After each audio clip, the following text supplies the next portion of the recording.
Kalau kita membaca hidup Paulus ini, kita melihat bahwasanya hidup Paulus sesudah dia dipanggil Tuhan merupakan satu pertandingan yang terus menerus, pergumulan yang terus menerus. Paulus berkata, aku telah mengakhiri pertandingan, aku telah mengakhiri perlombaan. Dan tentunya Paulus membuangkan semua beban-beban berat. Tentunya Paulus membuangkan semua pikulan-pikulan berat. Tentunya Paulus membuangkan dosa-dosa yang bisa menjerat dia, sehingga dia bisa berlari dengan cepat dalam perlombaan yang diwajibkan bagi Paulus, juga diwajibkan bagi kita semua. Amin. Ya, firman Tuhan berkata, jikalau kita mau mengikut Yesus, kita harus menyangkal diri kita dan mengangkat salib setiap hari. Inilah perlombaan, mengalahkan kehendak daging, mengalahkan hawa nafsu, dan berjalan dalam Roh Kudus.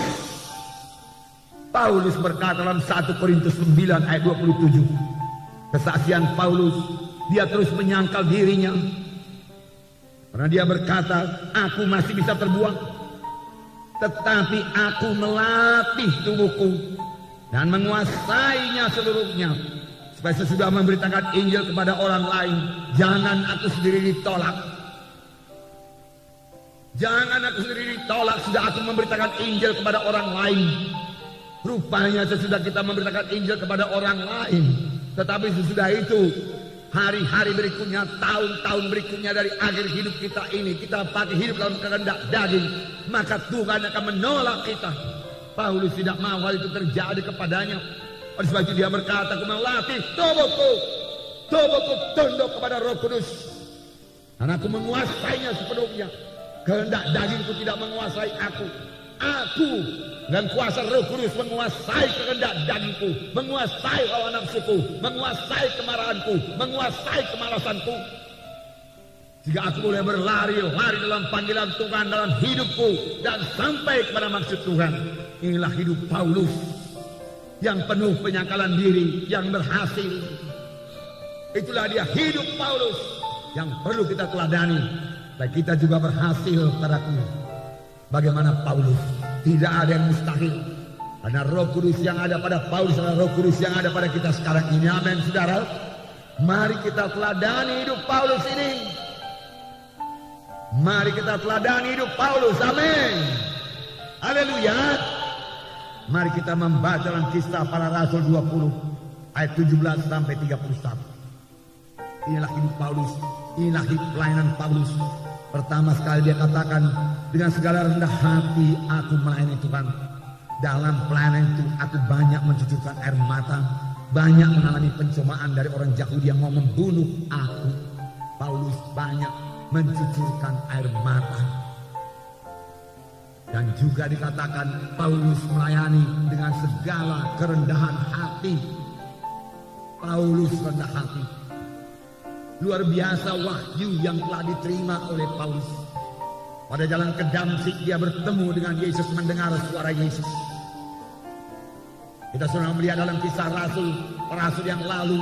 Saya yakin itu terjadi pada waktu Paulus dilempari dengan batu. Paulus diangkat ke surga dan mendengar pembicaraan yang tidak layak didengarkan oleh manusia.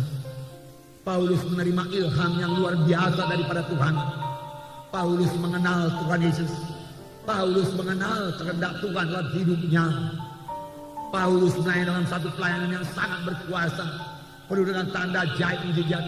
Bahkan dikatakan kain-kain atau sabut tangan yang pernah dipakai oleh Paulus lalu dibawa kepada orang sakit, diletakkan atas orang sakit, lalu orang itu sembuh. Meskipun demikian besarnya wahyu urapan yang dimiliki oleh Paulus, Paulus tetap rendah hati, bakal lembut hati. Dengan segala kerendahan hati aku melayani kamu, dengan banyak mencucurkan air mata aku melayani kamu. Sungguh-sungguh Paulus meniru Tuhan Yesus. Tuhan Yesus sendiri berkata, belajarlah kepadaku karena aku rendah hati. Karena aku lembut hati dan rendah hati, maka engkau akan mendapat sentosa bagi jiwamu. Rendah hati. Rendah hati tidak sama dengan rendah diri. Rendah diri atau dikatakan oleh orang dunia ini minder, dia katakan merasa diri tidak layak, merasa diri lemah, merasa diri tidak sanggup. Itu bukan daripada Tuhan, dan itu bukan rendah hati. Itu rendah diri yang menyebabkan kita tidak bisa dipakai Tuhan. Kalau kita tidak mau keluar dari perasaan rendah diri kita tersebut. Tapi saya percaya Roh Kudus, firman Tuhan yang hidup, yang diurapi oleh Roh Kudus, bisa mengubahkan kita yang merasa rendah diri ini menjadi orang yang bisa dipakai Tuhan, menjadi orang yang memiliki semangat yang menyala-nyala, menjadi orang yang memiliki visi yang baru, mengenal keadaannya yang baru dalam Tuhan, bahwasanya Tuhan telah memberikan pada satu hidup yang baru, hidup yang berkemenangan, hidup yang berhasil, bahwasanya dalam Tuhan dia akan menjadi orang yang berhasil. Amin. Oleh sebab itu buang semua perasaan rendah diri saudara, karena di dalam Tuhan Yesus adalah satu kejadian yang baru.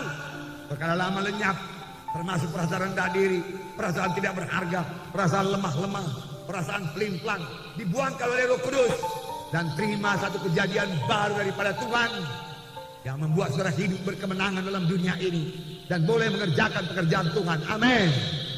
Puji Tuhan. Roh Kudus mau mengubahkan kita, saudaraku.